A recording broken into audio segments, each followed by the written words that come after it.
भारत में यूरोपियों का आगमन इट मीन्स कौन सी कंपनी भारत में कब आई, क्यों आई, किस कारण से आई, उन्होंने यहाँ पर आकर क्या क्या किया, उन्हें आने का मकसद क्या था और वह कंपनी भारत से क्यों चली गई। हमें यह सब पढ़ना है इस सब में। जैसे मैं पुर्तगाल, Dutch, British, Swedish, Danish, French, ये सभी कंपनियां भारत में आई थी। किस लिए? व्यापार करने के लिए, हमें भी पता है। लेकिन कुछ कंपनियों ने यहाँ पे शासन किया, जैसे ब्रिटिश ईस्ट इंडिया कंपनी। तो हम यह इस चैप्टर में, इस लेक्चर में यह पढ़ेंगे कि कौन सी कंपनी कब आई भारत, उसकी स्थापना कब हुई, एक्चुअली कंपनी का मतलब क्या होता है, यह सब हम पढ़ेंगे। तो हेलो एवरीवन, मेरा नाम है प्रियांशु गोस्वामी और आपका स्वागत है आर्ट्स एजुकेशन में। तो चलिए स्टार्ट करते हैं।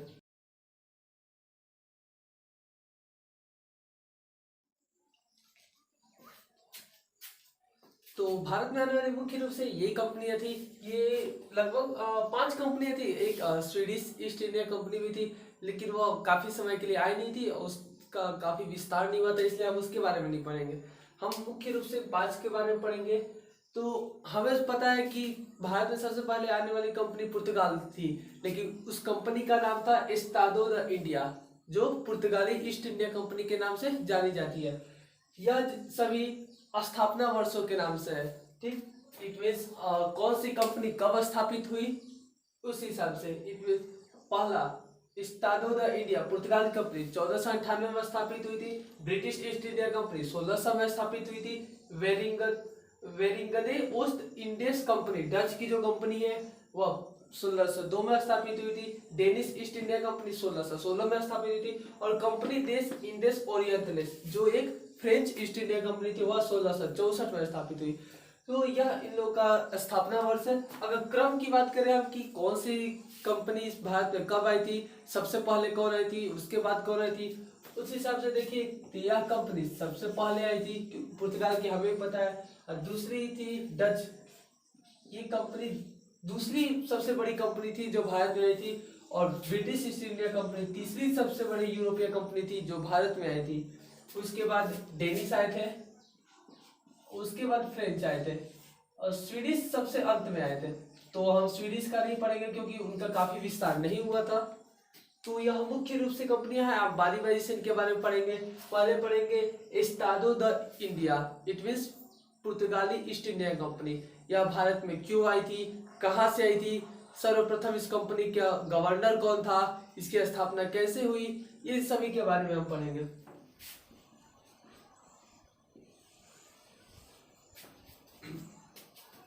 तो सबसे पहले हम पढ़ेंगे पुर्तगाली East India company, it means Estado da India. यह कंपनी भारत में क्यों आई थी? आपने कभी सोचा है कि आखिर ये कंपनी भारत में आए तो क्यों आए? आखिर ये जो कंपनियां आई थी, British, Dutch, French, Swedish, Danish, सारे, इट मीन्स और अलॉन्ग विथ पुर्तगाली भी, मतलब पुर्तगाली हो क्या, पुर्तगाली, डच, ब्रिटिश, मतलब ये जितनी कंपनियां थी भारत में वो आई क्यों थी, क्या कारण था उसका। तो आज इसके पीछे का एक कारण बताते हैं। आप लोग को पता है, हम लोग का लेट सपोज ये हम लोग का भारत हुआ, ठीक, और ये कुछ अफ्रीका वाला इलाका हुआ और ये कुछ और यूरोप वाला इलाका हुआ और इसी इधर ही पुर्तगाल पड़ता है और ये हम लोग का भारत। तो ये जो भारत से सटे हुए थे, मतलब ये जो स्थल मार्ग था, ठीक, ये स्थल मार्ग से पहले हम लोग का व्यापार होता था। इट मीन्स बोले तो अरब व्यापारी जो थे, ठीक, वो पहले बहुत पुराने व्यापारी थे हमारे। आप लोगों को पता है कि भारत में से पुर्तगालियों से पहले अरब यहाँ व्यापार करते थे। तो ये लोग बहुत पुराने थे। तो ये लोग इन्हीं रास्तों से व्यापार करते थे, कुस्तुनतुनिया होकर, ठीक, और इधर तुर्क वगैरह है, तो इधर से व्यापार करते थे। तो एक बार हुआ क्या ऐसा कि कुस्तुनतुनिया पर तुर्कों का अधिकार हो गया। कुस्तुनतुनिया पर तुर्कों का अधिकार हो गया जिस मार्ग से व्यापार होता था। और तुर्क चोर लुटेरे टाइप के व्यक्ति थे। तो ये लोग क्या करते थे, जो भी व्यक्ति भारत से व्यापार कर अफ्रीका, यूरोप, अफ्रीका, अमेरिका जैसे महाद्वीपों में जाते थे, उनको क्या करते थे, वो लोग पकड़ लेते थे और लूट लेते थे उनको। इट मीन्स जो सामान उन्होंने खरीदा था भारत से, उसको तुर्क लूट लेते थे। तुर्की क्या करते थे, उसको लूट लेते थे और या तो उन्हें उनका मन करे तो उन्हें जान से मार देते थे या फिर छोड़ देते थे। तो इस कारण से उब कर लोगों ने क्या सोचा, हमें अब दूसरे मार्ग की खोज करनी चाहिए। इट मीन मान लीजिए अगर आप कहीं से बाजार करके घर जा रहे हो और बीच में आपको कोई लूट ले, तो आपको कैसा रहेगा? आप तो नहीं चाहेंगे ना कि आप बाजार करके जो सामान घर ला रहे हैं या बाजार करके आप अपने दुकान के लिए कुछ ला रहे हैं, वो सामान कोई और लूट ले, तो ये अच्छा नहीं लगता किसी को, ठीक। और कब तक कोई ऐसा करेगा? इतना मेहनत करके आपने सामान खरीदा, कोई दूसरा आकर लूट ले उसे। इसलिए उन्होंने किसी दूसरे मार्ग की खोज करनी चाहिए, ठीक। तो इसकी खोज सबसे पहले पुर्तगाल ने की थी, ठीक। पुर्तगाल के एक राजकुमार थे जिनका नाम था डॉन हेनरिक, ठीक, जिसको हेनरी द नेविगेटर के नाम से जानते हैं हम लोग। किस नाम से जानते हैं? Henry the navigator.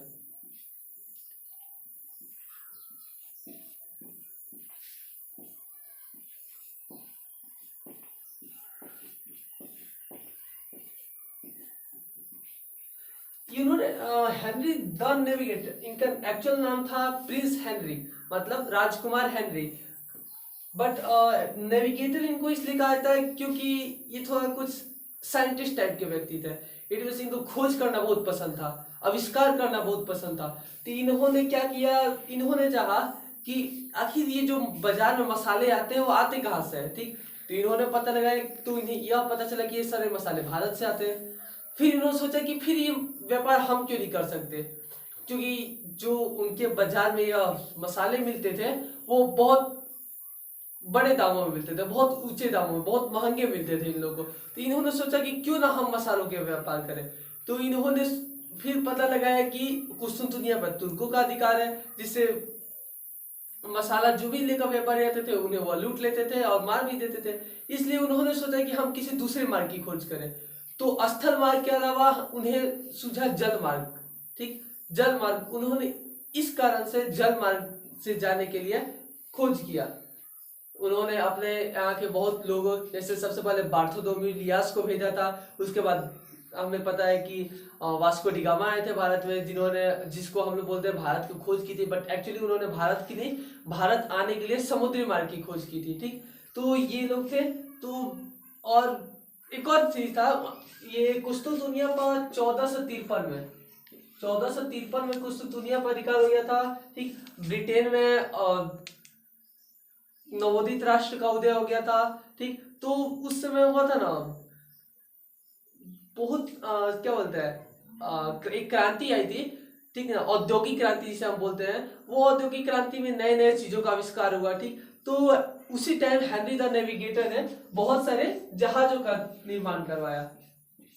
और वो जहाज कहाँ चल सकते थे? पानी में, क्योंकि इधर भी पानी था, इधर भी हिंद महासागर, इधर प्रशांत महासागर, अटलांटिक वगैरह, ये सब महासागर थे, ठीक। और आपको पता होना चाहिए कि इधर भी ये, मतलब इधर ये पुर्तगाल है और ये इधर थे, ठीक ना। और इधर इस तरह वगैरह कुछ इधर बना था, तो इधर भी पानी था, इधर भी पानी था। और ये बीच का ये जो जगह था वो मतलब स्थल था, जिसको बाद में तोड़कर, ठीक, 1850 के आसपास तोड़कर इसको नहर बना दिया गया, जिसको हम लोग स्वेज नहर के नाम से जानते हैं। स्वेज नहर का निर्माण यहीं से हुआ था, क्योंकि इधर भी जल था, इधर भी। और इतना लंबा रास्ता तय करके जाना किसी के बस की बात नहीं थी, बहुत टाइम लगता था, ईंधन बहुत ज्यादा लगता था। इसलिए उन्होंने क्या किया, इस छोटे से जगह को तोड़कर यहाँ पर स्वेज नहर बना दिया, ठीक ना। इन्होंने चूज किया बार्थोलोम्यू डियास को। उन्होंने बार्थोलोम्यू डियास को बुलाया, बोला कि देखिए आपको जाना है, भारत की खोज करनी है, तो आप जाइए भारत की खोज करने के लिए। आपको जो जो आवश्यकता की चीजें हम आपको प्रदान करेंगे। तो 1487 ईस्वी में बार्थोलोम्यू डियास को प्रिंस द हेनरी या हेनरी द नेविगेटर, जो भी आप बोले, ठीक ना, उन्होंने उनको जो भी आवश्यकता की चीजें थी, जहाज था, लोग थे, ईंधन थे, सब कुछ दिए, ठीक। तो ये मतलब ना, ये हम लोग का अफ्रीका है, ठीक, और ये पुर्तगाल है, ठीक। तो ये यहाँ से चले चले चले चले चले और यहाँ पर आ गए, ठीक। तो और इधर कुछ छोटे मोटे द्वीप थे, ठीक, इधर कुछ छोटे मोटे द्वीप थे, तो ये यहाँ पर आ गए। तो यहाँ पर एक जगह है जिसका नाम है केप ऑफ गुड होप। क्या नाम है? Cape of Good Hope. Good Hope, Cape of Good Hope मतलब आशांतरित, जिसे हिंदी में हम लोग बोलते हैं आशांतरित। यह केप ऑफ गुड होप पहुंचे और यहाँ से इनको चारों तरफ समुद्र, तीनों तरफ, एक तरफ तो स्थल है, बाकी इधर समुद्र, इधर हर जगह इनको समुद्र दिखाई दिया। तो वो हार मानकर वापस आ गए और हेनरी द नेविगेटर से बोले कि देखिए मैं अफ्रीका के एक बंदरगाह केप ऑफ गुड होप तक गया था, उसके आगे तक जाने में मैं समर्थ नहीं था, क्योंकि वहां से तीनों तरफ समुद्र ही दिखाई दे रहे थे, वहां से मुझे आगे जाने का कोई मार्ग नहीं सूझ रहा था। तो हेनरी द नेविगेटर ने क्या किया, फिर एक व्यक्ति को बुलाया और उसका नाम था, हम सभी जानते हैं भारत आने के लिए समुद्री मार्ग की खोज की थी वास्को डी गामा ने। तो हेनरी द नेविगेटर ने वास्को डी गामा को बुलाया और वास्को डी गामा से बोला देखिए बार्थोलोम्यू डियास तो नहीं पहुंच पाया भारत तक, आपको भारत तक जाना है, आपको भी जिस चीज की आवश्यकता होगी आप हमें बताइए, हम आपको वह प्रदान कर देंगे। तो सेम चीज वही, उनकी आवश्यकता की चीज उन्हें मिल गई और बार्थोलोम्यू डियास से जाकर वास्को डियास से जाकर वास्को डी गामा ने पूछा कि आप कहाँ तक गए थे, कैसे यात्रा की, किस दिशा में गए, ताकि वह अपनी यात्रा केप ऑफ गुड होप से ही स्टार्ट कर सके, क्योंकि बार्थोलोम्यू डियास ने यहाँ तक का मार्ग खोज लिया था, तो वास्को डी गामा का बस यहाँ से यहाँ तक का मार्ग खोजना था। इसलिए वह बार्थोलोम्यू डियास से पूछा वास्को डी गामा ने कि आप कहाँ तक गए थे, कैसे गए थे, क्या क्या था वहां पर, किस प्रकार का वातावरण था, मतलब कैसे वहां पे कितना जल था, किधर पानी स्थल था, उस सब के बारे में उसने पूछा। और फिर Cape of the Good Hope आया, और Cape of the Good Hope आया तो उसने भी देखा कि हर जगह जल, कहीं कोई द्वीप दिखाई नहीं दे रहा है। तो वहां पर उसे एक व्यक्ति मिला जो गुजरात का रहने वाला था, ठीक, वो गुजरात का रहने वाला व्यक्ति था, वो भी एक व्यापारी था, तो उससे उसकी मुलाकात हो गई। तो वास्को डी गामा ने उस गुजराती व्यक्ति से पूछा कि भाई बताइए कि भारत जाने का मार्ग कौन सा है, हमें भारत जाना है, हमें वहां से मसालों का व्यापार करना है, हमें और भी मतलब हमें प्रिंस द हेनरी नेविगेटर ने भेजा है। तो उन्होंने बताया कि आप इस दिशा में सीधे चले जाइए बिना कहीं मुड़े हुए। उन्होंने कहा कि आप इस दिशा में बिना कहीं मुड़े हुए चलिए। जब उन्होंने दूरबीन से देखा तो उन्हें लगा ओ भाई, मतलब इतना चारों तरफ तो जल ही है, इधर तो हम जाएंगे कहाँ। तो बोले कि देखिए आप घबराइए मत, आप इस दिशा में आप चलते जाइए, जब आपको कोई बंदरगाह मिल जाएगा तो समझिए कि आप भारत पहुंच गए। तो उन्होंने उसकी बात मान ली और वह इस दिशा में चल पड़ा। तो वह यहाँ पर केरल के कालीकट बंदरगाह पर जा रुका, ठीक, कालीकट वो कहाँ था, केरल में यहाँ पर। और वहां के राजा थे जमोरिन, ठीक, वहां के राजा थे जमोरिन। तो जमोरिन के पास वह गया और जमोरिन से वहां हेनरी द नेविगेटर ने उन्हें बहुत सारे उपहार दिए थे, ठीक, बहुत सारे उनके सिक्के थे, उपहार थे कि आप जब भारत जाइएगा किसी राजा से मिलेगा तो आप उन्हें यह दीजिएगा, ठीक, हमारी ओर से बोलिएगा कि यह Henry the navigator, it means Prince Henry ने दिया। तो वह उन्होंने दिए, ठीक। वास्को डी गामा ने जमोरिन को दिया, जमोरिन बहुत खुश हुए और वह क्या किया ना, वास्को डी गामा ना जमोरिन को ले गया और जहाज अपना दिखाया। जमोरिन ने अपने पूरे लाइफ में पहली बार उस जहाज को देखा था, जहाज देखकर जमोरिन बहुत खुश हो गया था, ठीक। और उस वास्को डी गामा ने क्या किया, उसको जहाज पे बैठा कर और पूरा समुद्र में मतलब कुछ दूर जाकर यात्रा करवाया, ठीक, बैठा कर। जमोरिन बहुत खुश हो गए और खुश होने के साथ साथ उन्हें व्यापार करने की अनुमति दे दी। और इस प्रकार भारत में सबसे पहले पुर्तगाली आते हैं 1498 में। जो वास्को डी गामा था वो 1498 में भारत आया था सबसे पहली बार। तो 1498 में भारत आया था और 1498 में पुर्तगाली ईस्ट इंडिया कंपनी बनी थी, जिसको एस्टाडो द इंडिया उसका असली नाम था। वह 1498 में स्थापित हुई और 1498 में स्थापित हुई कंपनी, और यह कंपनी फिर भारत आई, ठीक। एक्चुअली आपको एक सब नहीं पता है, इसमें क्या ये कंपनी मतलब क्या होता है, आप बताइए कंपनी मतलब क्या होता है, कमेंट कीजिए कि कंपनी मतलब क्या होता है। आप लोग में से बहुत सोच रहे हो कंपनी वह जगह है जहाँ पर प्रोडक्शन होता है, प्रोडक्ट बनता है, कोई किसी भी सामान को बनाया जाए उसे ही कंपनी कहते हैं। एक्चुअली ऐसा नहीं है, हम गलत सोचते हैं। जहाँ प्रोडक्शन होता है, जहाँ किसी सामान को बनाया जाता है, उसे हम फैक्ट्री बोलते हैं, कंपनी नहीं। कंपनी का मतलब होता है ग्रुप ऑफ पीपुल। क्या होता है, group of people. It means लोगों का समूह। लोगों का वह समूह जो किसी एक खास उद्देश्य से बनाया गया हो उसे कंपनी कहते हैं, और यह व्यापार में होता था। ठीक, अब ऐसा नहीं कि लोगों का समूह जैसे हम किसी इलेक्शन के लिए लोगों का समूह बनाए, ठीक, जैसे हम किसी पार्टी को बनाए वो भी एक लोगों का समूह होता है, तो हम उसे कंपनी नहीं बोलेंगे। ठीक, कंपनी किस में होता है?